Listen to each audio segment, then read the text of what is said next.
Hello, I'm Thomas Haire, Chief Content Officer of the Performance Driven Marketing Institute, a not-for-profit trade association that serves companies in the performance and direct-to-consumer marketing world. Welcome to the final event in our summer seminar series, today created by the PDMI's Women's Leadership Council, the Skinny on Linear. We welcome all of you to today's event, PDMI members and non-members alike. If you're not a PDMI member but are attending today, we'd love to have you consider joining the association. There's no better way to support the mission of the PDMI than joining and sharing your voice in the direction of the industry. In the handouts tab of your control panel, you'll find our PDMI membership brochure. I urge you to download it, flip through it, and contact any of our team members should you desire more information. One more housekeeping note, the group will be addressing any questions from the audience at the end of today's session, but you don't have to wait to ask them. Utilize the questions tab on your control panel to type and send your question in. We'll be collecting them and we'll try to get to as many as possible in the final moments of the webinar. Today, the Women's Leadership Council presents this roundtable conversation among a quartet of media outlets discussing the challenges and opportunities for performance marketers looking to invest in linear TV media. These experts represent traditional broadcast, cable, and satellite media and are here to share some thoughts about the still massive linear TV audience, how their networks are maximizing opportunities for performance brands in the shifting media landscape, and what to expect in the coming months and years. Let's meet the group, each from PDMI member companies. Maria Kennedy is Senior Vice President of Performance Media Sales at FETV, Family Entertainment Television. Jeff Nash is Senior Vice President, Network Ad Sales at Weigel Broadcasting, MeTV. Alexis Rosenberg is an Account Executive at Dish Media. Luke Tarby is an Account Executive at A&E Networks. And our moderator and member of the PDMI's Women's Leadership Council is Haire, Vice President of Marketing and Communication at Cannella Media. Thank you all for joining us. Let's get started. Caitlin, take it away. Thanks, Tom. Hello, everyone, and thank you again so much for joining. We have a really great session for you all, and we're excited to get a really robust discussion coming from this group. With me, as Tom mentioned, are four amazing panelists. Alexis Rosenberg, a PDMI Women's Leadership Council member, has been in the performance industry for 20 years, with the last 14 years as an executive, account executive at Dish Media. She feels passionate about advancing women's causes in the industry, is the founder and lead at Dish Women's Network's Dish Media chapter, and has previously founded and led the direct response saleswoman networking events. Jeff Nash has been a key contributor in the launch and rollout of successful, that's a really hard word to say sometimes, successful Weigel Networks, MeTV, Movies, Heroes and Icons, Start TV, Story Television, and Catchy Comedy. He runs the Chicago-based sales group for MeTV Networks. Luke Tarby has been at Lifetime A&E for 19 years, having started right out of college. He oversees Lifetime Movie Networks DR and helps oversee their streaming DR business. And Maria Kennedy, also a PDMI Women's Leadership Council member, a seasoned media sales pro with over 30 years experience in selling national cable networks. Prior to her current role as Senior Vice President of Performance Media, Maria was the Senior Vice President of Direct Response at the Discovery Networks and helped launch and shape the success, nailed it that time, of many of their current networks, including TLC, Investigation Discovery, Oprah Winfrey Network, and Animal Planet. Because we have a lot of ground today, we're going to want to for sure save some time for Q&As. So we're just going to dive right in and look at the current state of linear advertising. I'm sure all of you have seen the headlines from a few weeks back that linear TV viewing has dropped below 50% of US television usage for the first time ever. So what's your reaction to that? Luke, why don't you start us off? Sure. Well, good afternoon, everybody. Tom, John, thanks for having me. And Caitlin, thanks for running the show. So yes, as we all know, over the past few years, linear TV ratings are on the decline. MVPD subs are down and cord cutting is certainly happening. But despite all that, there's still tens of millions of households in this country that rely first and foremost on linear TV. That could be people who grew up with cable and still prefer it over streaming, and they don't have access to a reliable broadband connection and can't make the switch. So even though while linear TV is still not at its peak anymore, there's still a massive demand for our networks and all cable and broadcast TV in general. We're constantly working with new agencies and advertisers every day, so it's clear that our clients still see tremendous value in TV's reach, and it still continues to perform very well for many brands, or else they wouldn't be coming back. Maria, Yes, Alexis? I agree. I mean, I still think that television and linear is a big, is the reach platform. We're able to get in front of a lot of people all at the same time. And over at Dish, we've also moved into the streaming category with our Sling for OTT. So we're able to cover both linear and streaming at Dish Media. Yeah, linear TV has the quality viewer. They pay attention to your ads. There's a longer length of tune versus like a CTV, and you could run longer spot lengths, like 2s or 3s. And I'm gonna read off a stat here about linear. According to the most recently released Comcast advertising perceptions, linear isn't going away anytime soon. People spend almost 6 hours per day watching traditional linear TV. 90% watch live, 68% on cable, and 72% of the viewing is done out of Prime. So we offer a great viewer experience, and marketers understand the value of the audience, and as Luke said, or else they wouldn't be coming back. Jeff, do you want to add anything, or you think they got it? I had to restart everything, so it's okay. You don't have to wait for me. You can just move on to the next one. Sorry about that. No worries. Well, so I think looking at things from an advertiser's perspective, what do you see working right now in terms of categories, brands, and lengths, or even is it direct to consumer or traditional DR? What do you think, Maria, Alexis, if you guys have thoughts on here? Yeah, Alexis, do you want to go first? Sure. On the DR side for categories, in 3Q and 4Q, we're seeing a lot of like fantasy football. Obviously, it's the season for it with football. In 4Q, open enrollment is always really big on the direct response side. Some of our other categories are financial services, retailers, and online services. On the general market side, pharma is really big, and we also get some of the pharma on the DR side as well. And for general market, auto, CPG, retailers, and financial are really big. And the second part of your question about like a true DR versus like a hybrid DC, we actually work with both, and we just find that it's important to continue to work with both. They're both different pieces of the same puzzle, and they're both important to our business. I think they both continue to grow as well. And we're seeing sort of a, a seesaw on, is it more D2C in this day part? Is it more, regular traditional advertising in this day part? I think it depends on the network. I think it depends on the day part. And I'm going to throw out some more stats for you as far as DR metrics goes for the categories.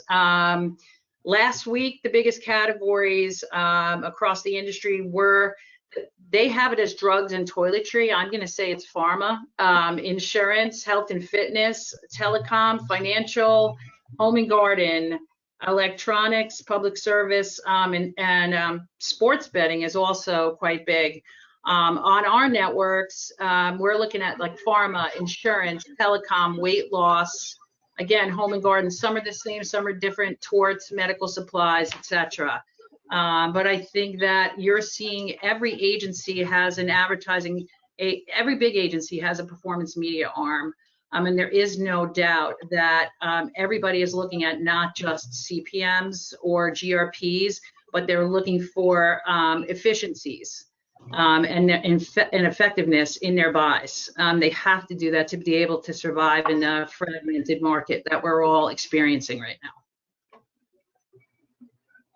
Jeff, any thoughts? Yeah, I mean, really honest, you guys nailed all the categories that we're seeing as well. And I'm not really seeing any categories not coming back, The one that stands out the most that I think usually you see around holiday seasons are charitables. There seems to be a lot more charitables running on TV at this time of year than normal. And that just could be what Maria just alluded to, the efficiencies in the market, and them getting a great opportunity right now early on and getting a head start on their campaigns before they get into their primary season. So yeah, it's nice to see that all categories are out there, especially the pharma category. We've seen a lot of growth there. Retail's been strong. We had a pretty successful upfront, so we have some new categories that we're bringing into the mix across our rated networks, but we're holding on to the categories that we've had on the air for years. So I don't think linear is going away anytime soon. I just think there's a lot of uncertainty out there. I think we're all going to learn a lot over the next few years, and you really can't say that CTV or linear is, going to be number one. I think they're going to coexist at some point, and it's going to be interesting to see how it all plays out. So funny, I'm looking at where you guys are on my screen, which is different for everybody. Luke, anything to add, or is the group kind of I agree with all of them. I mean, we're kind of seeing the same thing across the board, similar categories. Like I said, linear's not going away. Streaming is kind of more complementary right now. Obviously, it's going to continue to steal some share, but yeah, I'm aligned with all these guys for sure. So I think this seems like a good question now to get into. How are we seeing linear aging? Looking at the successful campaigns right now that we were kind of just circling around in the categories, what do those demographics look like? Alexis? So our Dish platform is a little bit of an older demographic. It's people that are homeowners that have, satellites on their roofs. So our Dish demographic is a little bit older. And then we also have the Sling demographic, which is younger. So we kind of play to both of them. And then we also sell all the networks. So we do have something for everyone, whether you're looking for kids networks or older news networks. So from our perspective, we have, we have both the younger and the older audience. Yeah, I can jump into this conversation too. With our network group, we're definitely older, 35 plus, baby boomers, 50 plus. And we're a broadcast network. So one of the key strengths is that we're available over the air. Okay, and we can touch on that as we get further on in this conversation of, linear and OTA and all that kind of stuff. But what we've noticed, obviously we cater to baby boomers. Advertisers love us because they got the spending power. But when people are cutting the cord nowadays, one of the things that we're seeing on our end is young families finding our content for the first time. So it's first run broadcast to them. They're relying on over the air because it's free. Even our MeTV, platform, which is definitely, 50 plus, 35, 64. We're seeing a lot of young families coming or emailing us or calling saying you guys have safe content. We love it. It's first run to us, and so, it's interesting to see how it's all playing out and whatnot. So as an advertiser, there's some great value in looking at networks that might skew a little bit older because you might be finding some unduplicated audiences there that you're not able to get elsewhere. Yeah, just to piggyback off what Jeff said, our networks tend to be older as well. So, and it shouldn't be a strike against us at all, right? Older audiences, like Jeff said, have the lion's share of the wealth and purchasing power today. And our research has shown us that, they're the ones that are willing to purchase a new product when they're exposed to advertising. So, Yeah, makes sense.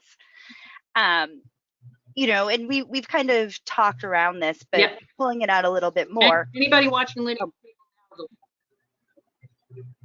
Sorry, what was that, Maria? Caitlin, I'm sorry, I couldn't hear you. Oh, sorry. I think your audio is kind of going a little in and out. Did you have a question, or were you asking the audience a question? No, go ahead, please. All right, we'll come back. Because the nature of our business is really all about performance, right? What's performing, what that demographic is, where they can find, that biggest reach most efficiently. How do you believe linear ad opportunities are falling in line with the goals of performance marketing? And I think kind of like a corollary to that is, what are the top two things that advertisers who are just entering need to kind of be aware of and make sure that they're taking into account? Jeff, do you want to kind of jump in here? I just think it's all about efficiencies right now. There's some wonderful opportunities in the marketplace that I think, new advertisers can take advantage of, much so now than they, were 2 or 3 years ago, especially during the height of COVID, when we all know, where the market was at that time. It was a crazy marketplace. So I think there's a lot of opportunities, a lot of inventories a lot of inventory available in the marketplace that you can get at a reasonable, cost right now. And I think that helps a lot of the new clients or new advertisers who are entering the market, or better yet, some of the existing advertisers who were kind of on the fringe, not sure if television or linear was performing for them. Now is the opportunity to maybe, increase your scale, look for opportunities that you couldn't, you couldn't achieve 2 or 3 years ago. You know, what I've heard, there's a lot of clients out there that are airing on networks that they couldn't afford years ago. It was too expensive, you know. So now they have that opportunity. I'm not against that. I think it's great because what it does is it enhances that campaign. So everybody who's on this call, you know, who obviously gets bought by that agency or that advertiser wins because it's a successful campaign. So I think there's a lot of those opportunities out there. Hopefully, you know, when the market does tighten up a little bit, they'll still have some efficiency that they can buy into and keep those campaigns running at a, you know, successful rate.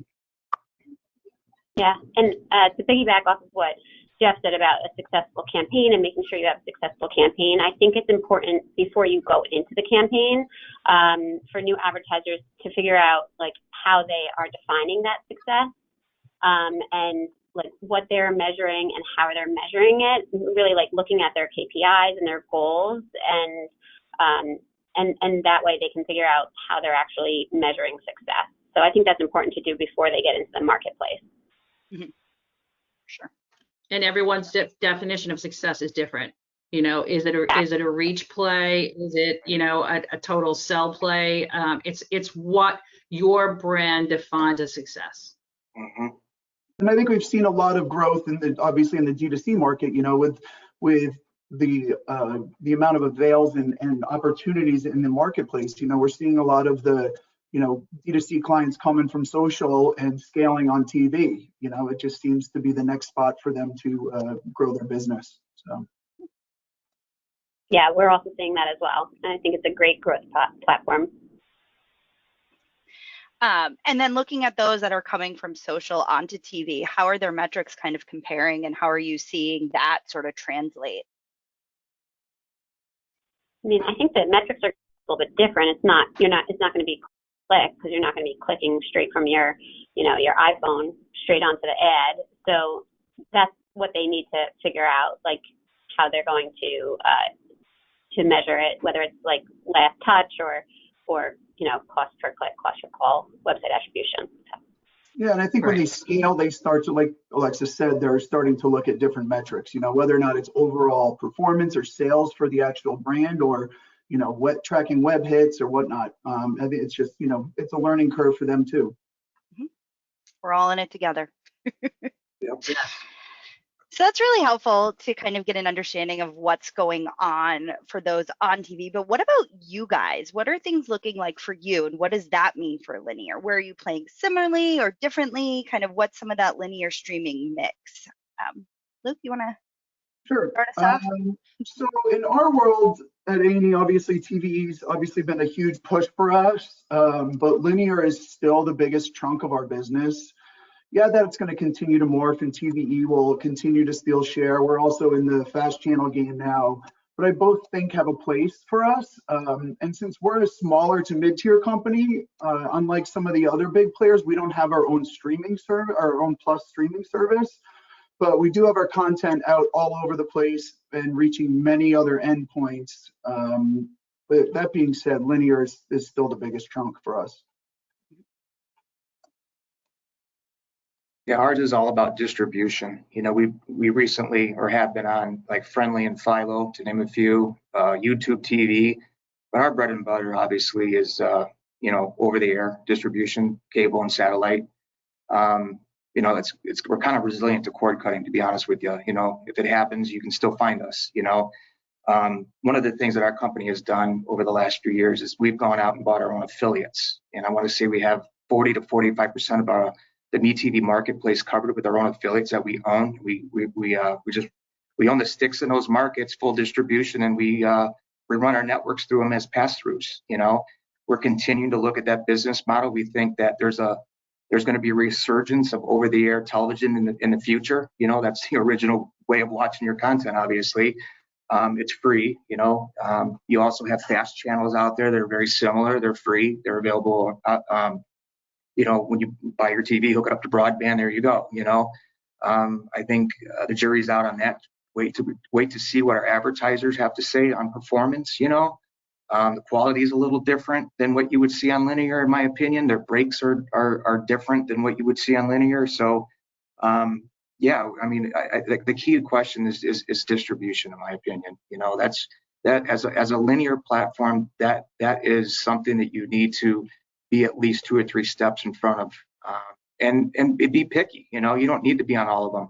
Know your audience. You know, baby boomers, they may not want to subscribe to, you know, 7 or 8 OTT or streaming platforms. You know, they have a fixed income, or, you know, quite frankly, they may not be able to navigate through all of that. You know, there's too much for them to choose from. They're old school. They love the remote and sitting on the couch and looking at their content and finding it right in front of them. You know, they can also, you know, I can speak for other groups out there.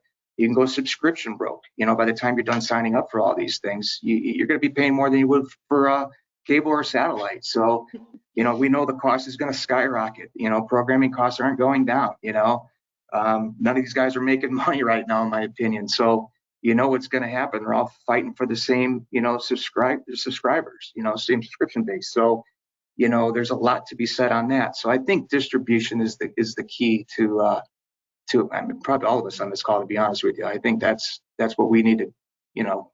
Everybody's nodding along with you. It's not only key to success, it's key to survival. I think, you know, again, with having working with older skewing quality audiences here, they are not so quick to cut the cord. In fact, I like to say, you know, they stay for a long period of time, and they watch your commercials and they buy your brands. They come, they stay, they watch, they buy on, you know, again, linear platforms for mass reach. I think it's, you know, again, still, it's not going anywhere anytime soon. Right. We are cord cuddlers versus cord cutters, guys. That's the cutest name I've heard. And news and sports always continue to that, right? Yeah, agreed. And at Dish Media, so we do have our MVPD product with Dish. We have our VMDBT product with Sling. We have our fast channels with our free stream, and we also are very flexible in the way to buy it. You buy it linear, addressable, programmatic, direct IO. So we just try to give people a lot of options to buy our products. So what do you guys think then that the current linear ad opportunities that marketers or brands or clients are most interested in testing or getting involved with, or what are you seeing from your end? Maria? I mean, you know, for linear, there are still the vignettes, the sponsorships, the 360, the sweepstakes. We just did our first sweepstakes on FETV for Adam 12, and it was phenomenally successful. You know, we included a social aspect to it where our viewers can speak directly to us, which again, I think is really key, you know, is communicating to our viewers, you know, what's going on and listening to what they have to say. And I think that right now, again, in this challenging marketplace, that advertisers they can't put all their eggs in one basket. They have to have an omni-channel approach to hit the goals, because it's too fragmented out there. And, you know, one approach that encompasses all media, it's not just about live sports or about CTV or TikTok or X or you know, linear. It's about the right mix of everything all together.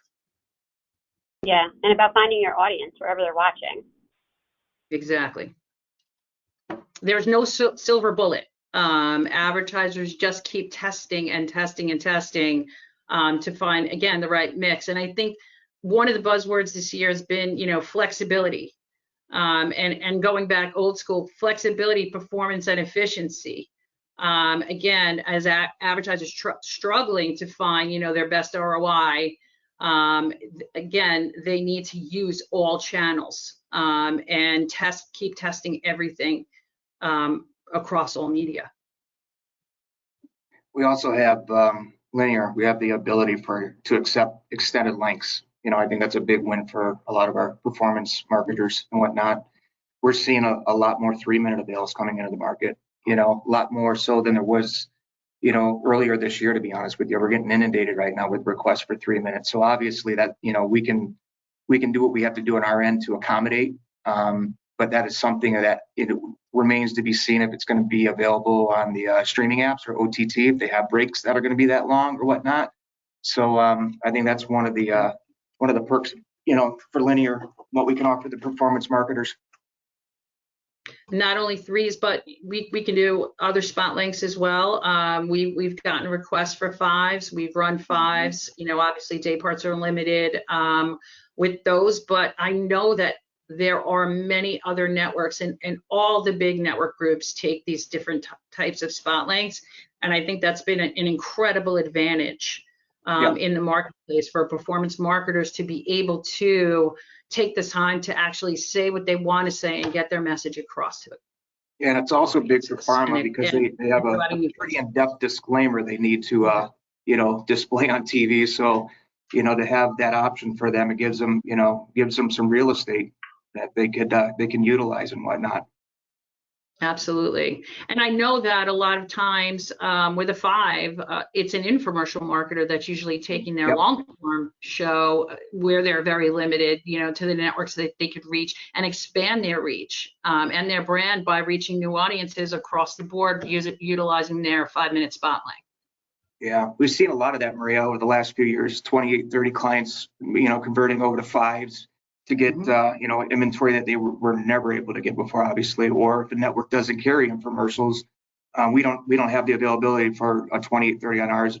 So it's nice because now we're bringing a new core, some new advertisers that, you know, obviously couldn't buy us in the past because of not having half hours, but they're testing fives, it's working for them. And, you know, then they're going to their other clients and trying to convert some of their budget over to fives. And, you know, you might see more of that happening as we move forward and whatnot. Mostly threes. I've seen a ton of threes, man. It's crazy how many 3-minute avails are in the market right now. Yeah, and we're seeing it go the other way too. You know, the 120 clients producing a longer spot to get their message over, and you know, with the you know, the inventory in the marketplace, you know, they're able to do it and get a read on it and go from there. Absolutely. Would you say that's a big transition from, you know, this time last year, or, you know, just a continuation of a trend? I think it's a continuation of a trend. I think because the market is a lot different now than it was 2 years ago, that you can get, you know, better value, you know, the 3-minute guys can. But the one thing too that you can get from that I mean, I've seen this on other networks, not just ours. It's a standalone. You know, a lot of breaks may only be 3 minutes in length. So they have a clean lead in and a clean lead out. You know, I mean, as an advertiser, you're not paying a premium for that. You're actually getting that, you know. So I think that a lot of the campaigns, you know, that you guys will probably see in fourth quarter will have a combination of different lengths, 60s for branding, 120s obviously for performance, and then the 3 will tie it all together, you know. And that's how it's been working. I think it's been working well for quite a few of them. If it wasn't, we wouldn't be seeing or having the demand that we're getting hit with right now. Absolutely. And these lengths have been around for years and years. I'm going to say 5-minute advertising has been around for at least 15 years. And then it sort of went away. But now we are seeing a resurgence with, again, you know, different inventory being available out there. I think that clients are smart to take advantage of, you know, being able to send out those types of messages and, again, create new customers that they weren't able to get before with that type of branding. You're spot on with that, Maria. And keep in mind, you know, the Diginet marketplace is still in its infancy stage. You know, think of all the new networks that have launched over the past 10 years, Diginets, okay? Think of all the new advertisers they have brought into the marketplace just themselves, you know? So when those networks were created, the first advertisers that came on these networks were all 120s. You know, that's who bought them. There wasn't, you know, they weren't rated, so you weren't getting brand business or all that. You're getting true down to earth call to action DR. And that's how that marketplace evolved, and it just expanded. And if you do some, you know, digging around, look at how much money is dedicated annually to the DR marketplace versus 10 years ago. And it's amazing, you know, it's incredible to see the growth. But, you know, just looking at what's new to them, you know, in terms of an advertiser that wasn't there 5-10 years ago, you know, I'm sure we're all probably seeing that, you know, on our networks. Absolutely. Yeah. You know, I think question for you guys is, we talked about a little bit about flexibility. Do you think linear lends itself a little bit better to flexibility than some of the other platforms that are, coexisting right now? Absolutely. I think so for sure. Yeah. I mean, we have on our CTV side, when we lock in a client, we have 2-week cancellation. On the linear side, it's more of 2-day cancellation, right? So they definitely are enjoying the flexibility. Yeah, I think it's important. Oh, sorry. I think it's important for the network. That's okay. I think it's important for the networks and to make their own rules about flexibility and making sure that they're putting the customers first.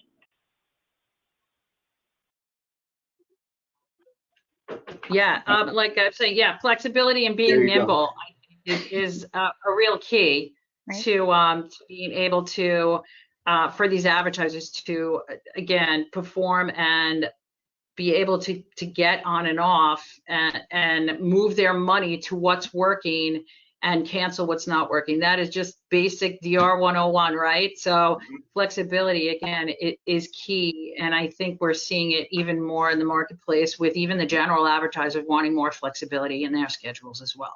Oh yeah, that was huge in the last 2 upfronts in terms of our negotiations, the options and what they want. The key word was flexibility. 3 years ago it started,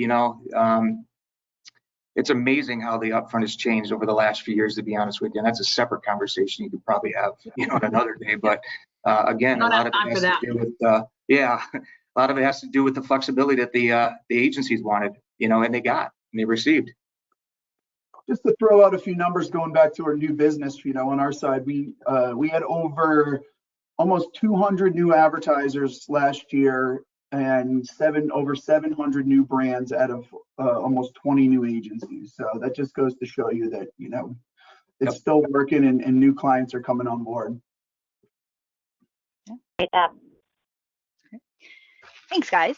This has been really great. I think it's really helpful to understand kind of, where things stand right now. But, looking into the future, there's a lot of elements at play. Take, for example, Sunday Night Football. We don't have to talk about last night's game, regardless of what team you're a fan of. It was an adventure. It's been the top-rated show for years. What do you think it means for linear, specifically that YouTube now has NFL Sunday Ticket, which could result in an estimated 2 to 3 million incremental new subscribers? Alexis, you want to? Yes. So, I think that live sports is going to continue to drive people to linear TV. I know at Dish, we sell Monday Night Football on ESPN. We also sell college football. So we do have a variety of live sports, even though the fragmentation is definitely happening with a lot of different offerings for a lot of different platforms. So I think that the buyers are still going to be able to turn to linear to get that sports audience. And also we can target based on viewership, people that are sports viewers. We can find them where they're watching on other networks. So we're able to do index buys like that. So just because certain programming is not, available through specific networks anymore, you can still go after the same viewers when they're watching your platform. And keep in mind, DirecTV had the NFL package for years, and YouTube TV, it's no different. You're subscribing to it because you want to watch out of market games, like yesterday or 2 days ago at home, I could watch CBS and Fox and there was 2 games right there I didn't have to pay for, Now, if I'm a fan of like the Jets and I can't get them in Chicago, then I would consider buying the YouTube TV, but I'm not that big of a specific sports fan. I like all the teams you guys. If it's a good game, I'm going to watch it, But I think you're still going to have the availability to get your local team in your local market on regular, broadcast over the air television or cable or satellite. It's YouTube TV is for the sports fan. If you are a hardcore, DraftKings connoisseur, you love your fantasy football. Yeah, I'd jump into the YouTube TV all day long.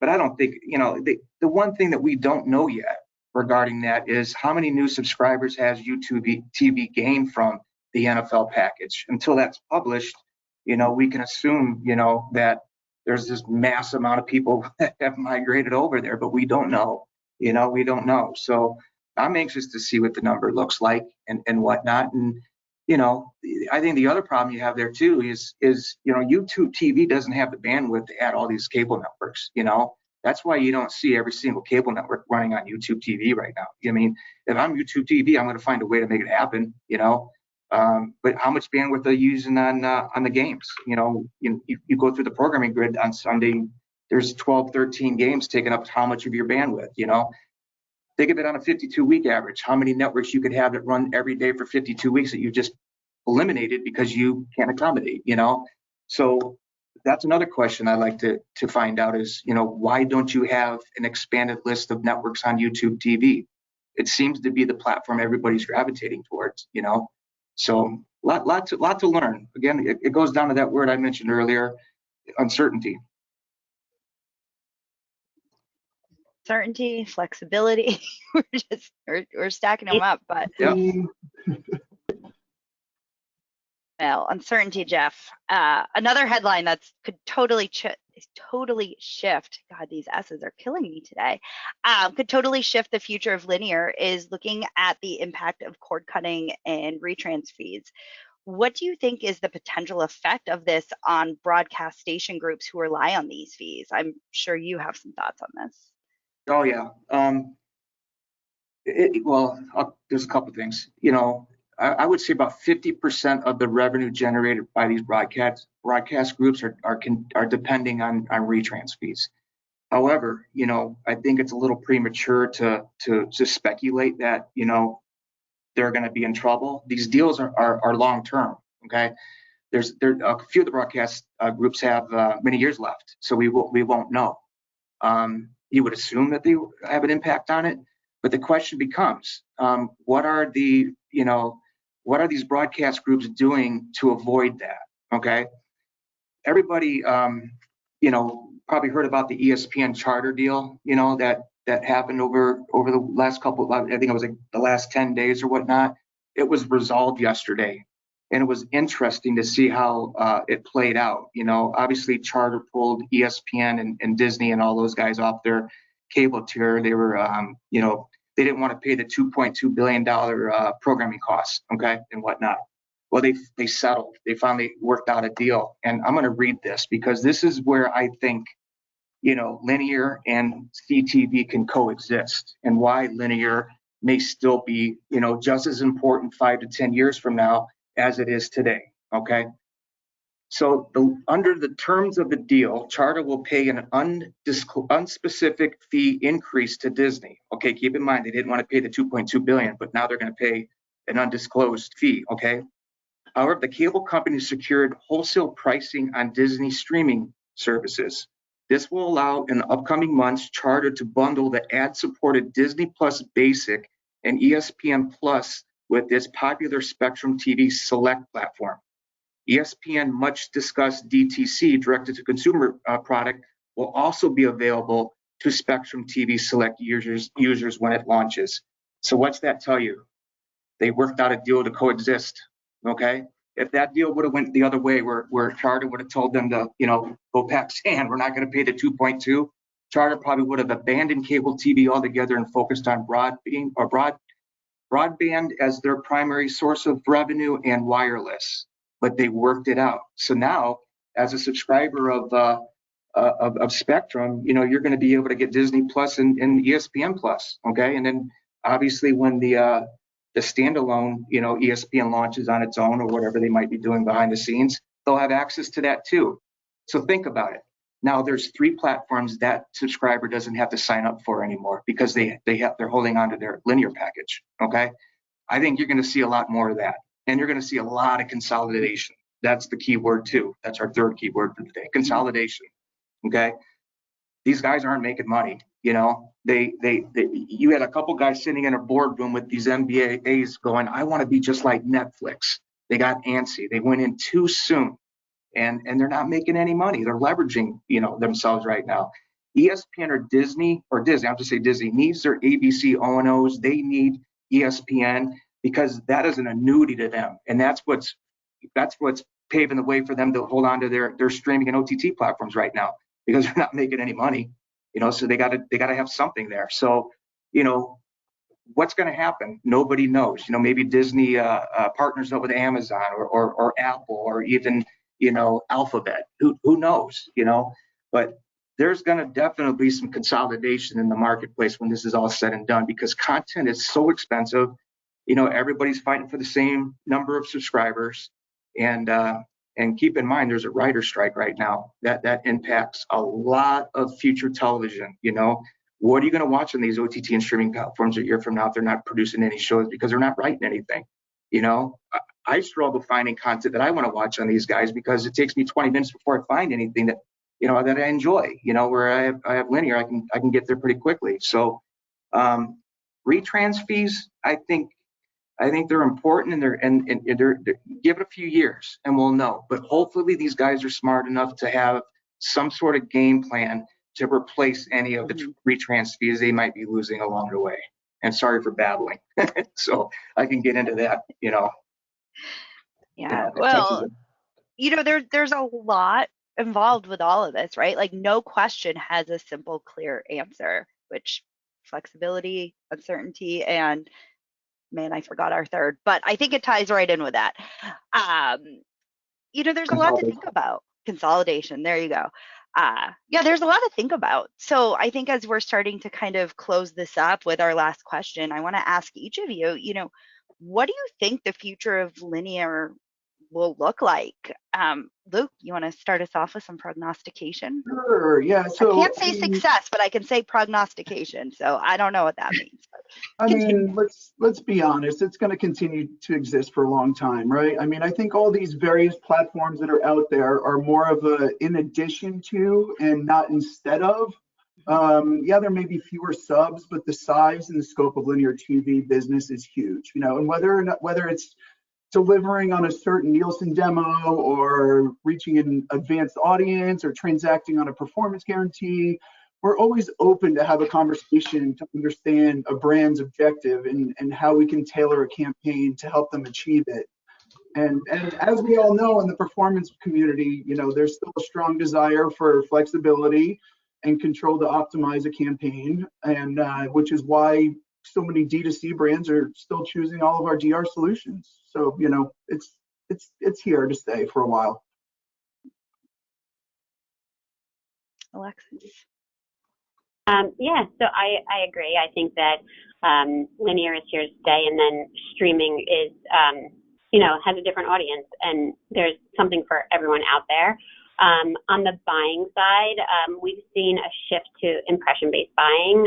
We do impression-based buying both for addressable cross-platform as well as on the Sling side. All of it's impression-based buying. So I do think that the linear might shift towards that in the future.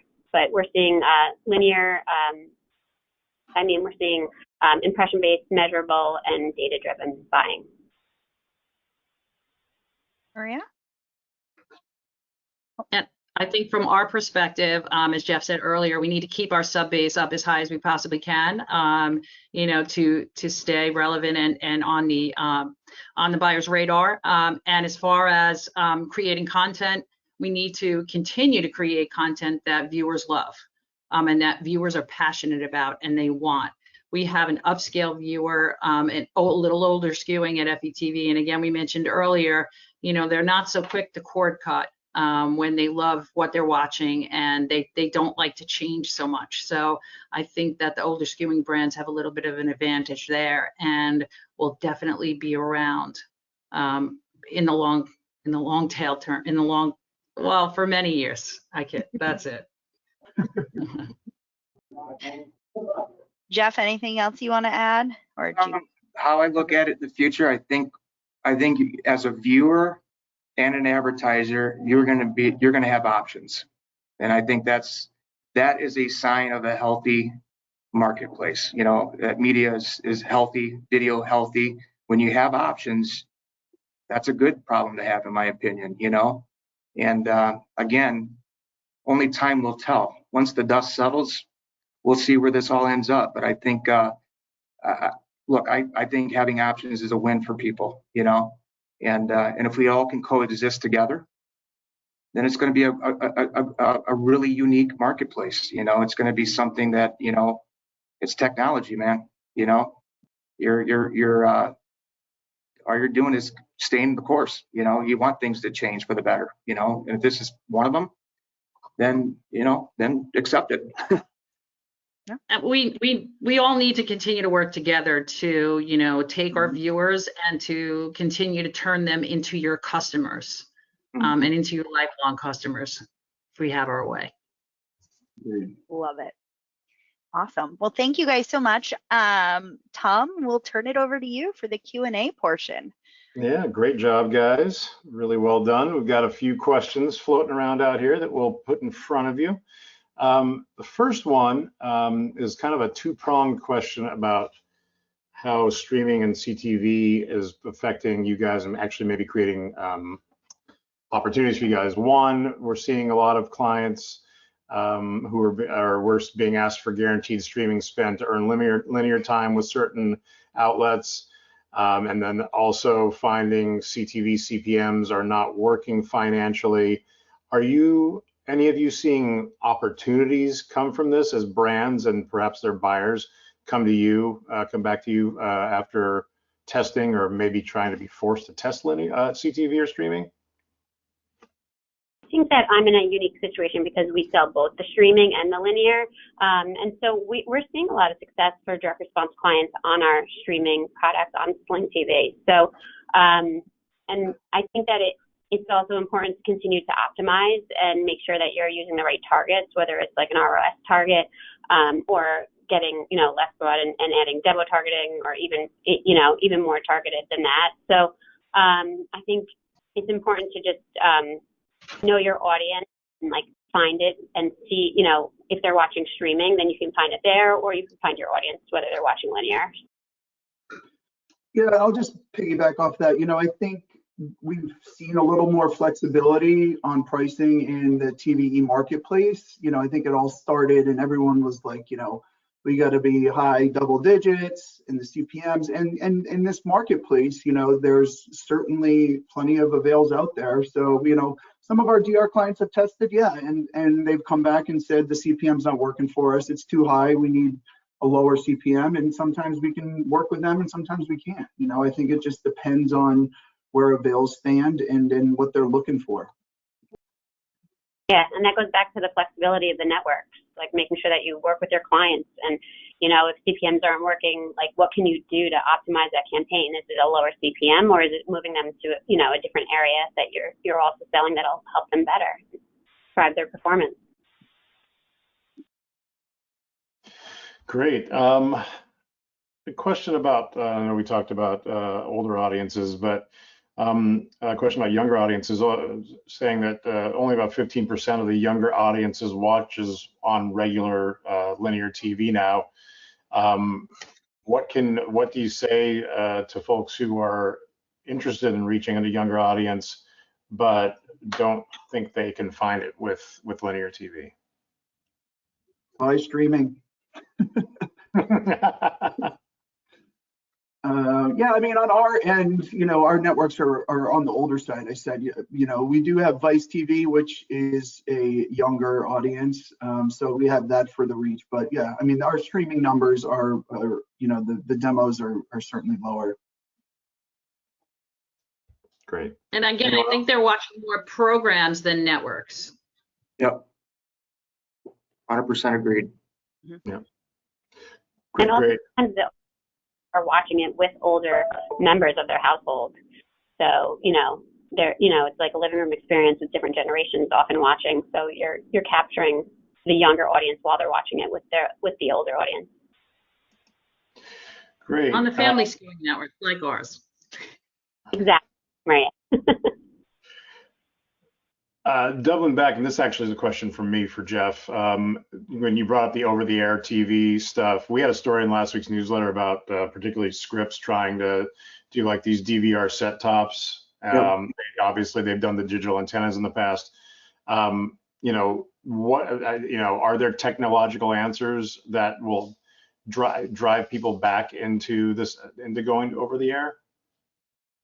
There's a couple things. ATS 3.0, you know, that's a whole nother separate conversation. You know, it's just the way the technology for over the air is out there. You know, you can do some really cool content, 4K, 8K potentially in the future and whatnot. That's great for sports and things of that nature. But look, that in a perfect world, what could happen, but it won't, because I don't know how they would get a piece of the pie, is if all the TV manufacturers somehow, some way built in an over-the-air antenna in their TVs, you know, and gave it a 50-mile radius, you know, but that's not going to happen. That would be the easiest solution.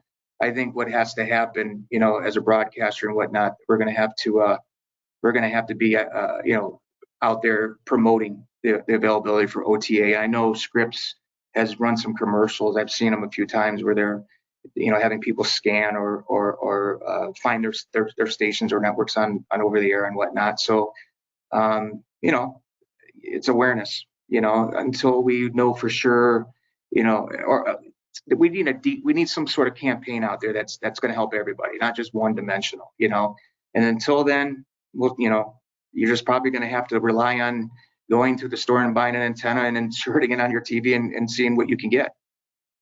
But I'm telling you, if you look at distribution, guys, cable's down, satellites down, OTA is not.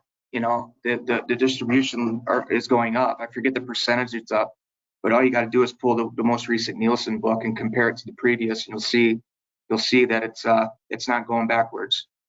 Mm-hmm. Pull out those rabbit ears. The good old days of rabbit ears. Now it's, you know, whatever it is now, digital. Here's a great one that came in from the audience, and I'd love to hear from all of you on this. What are advertisers not taking advantage of enough that you wish they would more? Oh, baby boomers. You know, they got the spending power. You know, a lot of these brands out there on the I'm just going to speak in terms of the upfront. You know, 1849, 2554. Okay, P&G. I don't want to throw them on the bus by all means, but you know, they have brand loyalty. You know, why wouldn't you go after the baby boomers who have the spending power? You know, and stay in front of those guys. You know, the younger generation, yeah, they may be, you know, looking, you know, trying to develop their own, you know, brand that they like and whatnot, but you know, they're going to try everything along the way. You have a loyal audience already waiting for you, or loyal, you know, people who know your product. I think a lot of advertisers need to focus more on 35, 64, 50 plus. And quite frankly, as we have all, you know, mentioned, that's where the spending power is at. Yep. I agree. I think 100%. Go ahead, Alexis. Okay. I think one of the things that are not being taken advantage of as much by the DR marketplace is data. We have so much data on our subscribers, viewership data, what they're watching.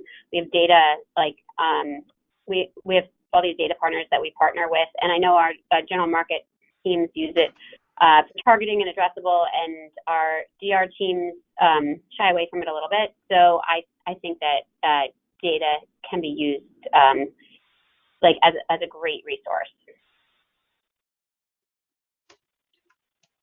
Agree with that. Yep. Absolutely. What I was saying was the adult 50 plus is definitely an underserved audience. And we do have, these people have the disposable income to be able to buy your brand. They're not dying anytime soon. So you can still create loyal customers out of the 50 plusers.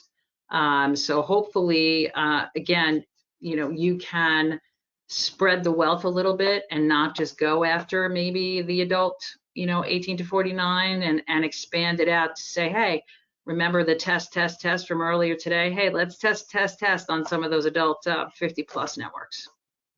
Yeah, I agree. I think majority of most of our consistent clients that are still coming back day after day are adults 50 plus because it's clearly working for them. Absolutely. Great. All right, if we can keep this one title, throw it out there, because I think Jeff was right. We could probably do an entire event on upfronts and how they've changed. But if you could make one prediction about what the upfronts will look like in, say, 2 years. Love that question. Love it.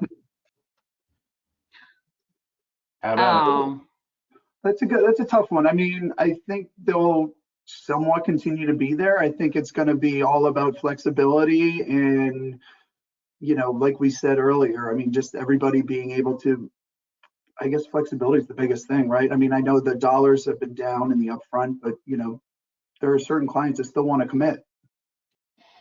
Yeah, dollars are down, but here's my take on that. Interest rates are at an all-time high right now. Okay, so what's preventing these advertisers from holding on to $100 million and keeping it in the bank and making interest off it instead of investing it in advertising until they actually get a read on their bottom line? At some point they might, tap back into it and throw it back into the marketplace and scatter. That could easily happen, but I think a lot to do with the upfront this year is something we didn't even talk about. The economy. Interest rates are. I'm telling you guys, the longer they hold on to their money, the more money they're making. You can probably see that on your accounts payable. A lot of agencies who are normally, paying 30, 60 days out are now 120, 180. Well, they have the money. They're just holding on to it until you put pressure on them to pay you. And as an agency, I would too, if I'm going to make the interest off of that money that my clients prepaid me before I, run their advertising campaign. So I think you're going to see a big scatter market next year to make up the difference for what didn't happen in the upfront. I also think that you're going to need time to see what happens with the money that was invested in OTT and streaming in this upfront and see how effective that is. And then hopefully people will move back into linear even more than what we saw back in 2020 and 2021 in fourth quarter, So again, uncertainty, but there's a lot we're going to learn in a short period of time, in my opinion. And for us, our upfront was up. Go ahead, Maria.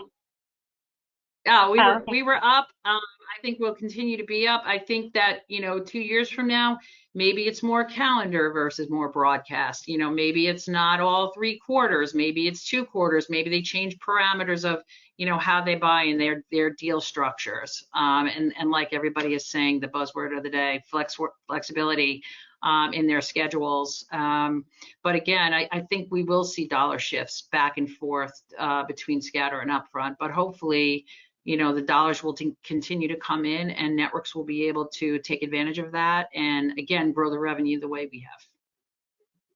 Yeah, and we see upfronts with our holding company partners as well as scatter throughout the year. So I think that's going to continue and the whole marketplace as a whole will then trickle down to us. So it really depends on how the upfronts go prior to getting to Dish, and then we get we kind of find out from how the marketplace is reacting.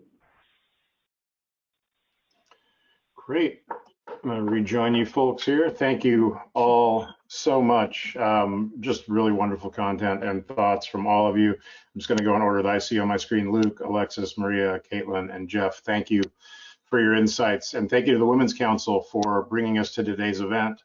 If you're a PDMI member and would like to get involved, you can reach out today to me directly to share your interest in the Women's Council or any of our 6 other member councils today. Your next opportunity to attend the PDMI event live online is our next edition of Take 20, our bi-monthly webinar series created by the Brand Response Council. Next Wednesday, September 20th at 2 o'clock Eastern, 11 a.m. Pacific, we'll host the second episode of a 2-part series on AI and performance marketing, this one focusing on the regulatory implications around the new technology. To register for the webinar, please visit thepdmi.com/take-20. Also, online registration continues for PDMI West, now less than 4 weeks away, October 9th through 11th in San Diego, with 8 planned educational sessions, 4 special networking events, and more. Always promises to be the performance marketers must-attend event of the fall. More importantly, keep an eye on our socials and on your inbox. We've been in negotiations with the host hotel, Intercontinental San Diego, during the past 24 hours. We should have some great news soon for those of you still looking to stay on site at the best possible rate, a likely extension of the block and your time to book in. As always, any extended rooms will be available to PDMI West badge holders only, so don't miss out. Visit thepdmi.com/PDMI-West to grab your badge and get in line to lock down your room. Thank you all again for joining us. We appreciate it. Thanks again to this great panel. Be well. We'll see you soon. Bye-bye.